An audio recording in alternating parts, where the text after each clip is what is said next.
Do you remember the internet of 2012? It was chaotic. It was messy. It felt human. If you went to a forum or a comment section, you saw arguments, typos, and genuine insanity. It felt like a crowded room full of people screaming over each other. But something has changed. Over the last few years, a strange feeling has settled over the web. The content is cleaner. The comments are more repetitive. The trends cycle faster, yet nothing seems to stick. You scroll for hours, but you feel like you haven't actually seen anything new. This feeling has a name. It is a conspiracy hypothesis that has slowly graduated into a statistical reality. It is called the dead internet theory. The theory suggests that the real internet, the one populated by human beings creating original content, died somewhere around 2016. What remains is a zombie network, a hollow shell where artificial intelligence creates content for other artificial intelligence to consume, while the few remaining humans wander through the empty digital streets, unaware that they are the only ones left alive. It sounds like science fiction, but when you look at the traffic reports, the bot activity logs, and the rise of generative AI, the data suggests that the dead internet isn't just a theory. It's already here. To understand how we lost the internet, we have to look at the timeline. In the early 2000s, bot traffic was simple. It was mostly spiders from search engines like Google, indexing pages. It was functional and invisible. But around 2016, a shift occurred. We call this the inversion. Security firms began noticing that bad bot traffic, malicious scripts designed to mimic human behavior, was skyrocketing. This wasn't just about hacking, it was about influence. Social media algorithms changed. They stopped showing you what your friends posted in chronological order. Instead, they began showing you what created engagement. And engagement is something that can be manufactured. Bot farms, thousands of phones plugged into racks in warehouses, began flooding the ecosystem. But these weren't just clicking like. They were learning to comment. They were learning to argue. By 2018, the behavior of these bots became indistinguishable from the average user. They could copy popular comments from other posts and repost them to farm karma or likes. They could pick fights by triggering keywords. The internet began to feel hostile, not because humans were getting angrier, but because the algorithms were prioritizing conflict, and the bots were fueling it.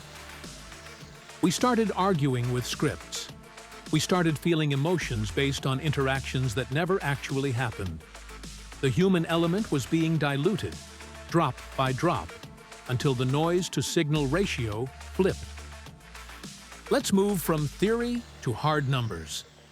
In 2023, the cybersecurity firm Imperva released their annual Bad Bot report.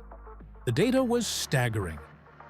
They found that nearly half, 49.6%, of all internet traffic is now non-human.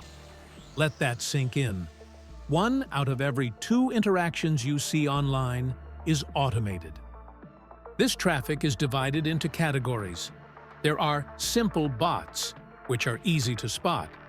But then there are advanced persistent bots. These use mouse movements. They simulate hesitation. They scroll at human speeds to bypass CAPTCHA tests. They are designed specifically to trick advertisers. This is the financial engine of the dead internet: ad fraud. The entire economy of the free web is built on advertising. Companies pay money to show ads to human eyes. If 50% of the traffic is bots, then billions of dollars are being spent showing ads to toasters and refrigerators. This creates a perverse incentive. The platforms, Facebook, X, Google, have no financial reason to ban all the bots. Bots inflate the user numbers. Bots pump the engagement metrics. If Twitter or Reddit deleted every single automated account tomorrow, their stock prices would crash because their monthly active users would drop by half. The illusion of a living internet is more profitable than a dead reality. So, the bots are allowed to stay. They are the audience, they are the content creators, and we are just the bystanders watching them interact. Then came the final nail in the coffin: generative AI. Before 2022, bots could only repost or scramble existing text. Now, they can create. We are seeing the rise of what researchers call slop. This is low-quality, AI-generated content produced at industrial scales solely to capture search traffic. Search for a recipe, a coding tutorial, or a product review today. You will likely find an article written by ChatGPT, optimized for SEO, hosted on a site full of ads. But here is the horror. AI models are trained on the internet. As the internet fills up with AI-generated sludge, the newer AI models begin training on data created by older AI models. This is a feedback loop known as model collapse. It is like making a photocopy of a photocopy of a photocopy. Eventually, the image turns into noise. We see this happening on social media platforms like Facebook right now. You have likely seen the Shrimp Jesus phenomenon. Bizarre, grotesque AI images of sand castles or hybrid animals getting hundreds of thousands of likes. But look closer at the comments. They are all identical. Amen. Beautiful. Great job. It is an AI posting an image and thousands of AI bots praising it to generate ad revenue for a human who automated the whole process. It is a closed loop. No human actually saw the image. No human actually liked it. It is a dead theater performing to an empty room. What does this do to the human psyche? It creates a form of digital paranoia. If you cannot trust that the person you are debating with is real, you stop engaging. You withdraw.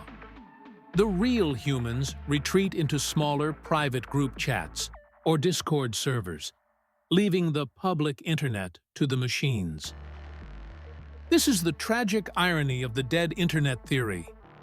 The internet was built to connect us, but an internet populated by mimics does the opposite. It isolates us. It makes us feel like we are the main character in The Truman Show, surrounded by actors who are reciting lines. We begin to question reality. Is this trend real, or is it astroturfed? Is this political movement genuine, or is it a bot farm? Is this artist talented, or is it a prompt? When reality becomes indistinguishable from simulation, we lose the ability to trust our own culture. We become passive observers. We scroll past the AI art, we ignore the bot comments, and we accept the slop as the new normal. We have learned to live in the graveyard. The dead internet theory doesn't mean the hardware is broken. The cables are fine. The servers are humming. It means the spirit of the web, the chaotic human connection, is being suffocated by efficiency. We optimized the internet for engagement, and in doing so, we automated the humanity out of it. The lights are still on. The data is still flowing. But looking at the screen in 2024 feels a lot like staring into the void. And the worst part? The void is starting to talk back.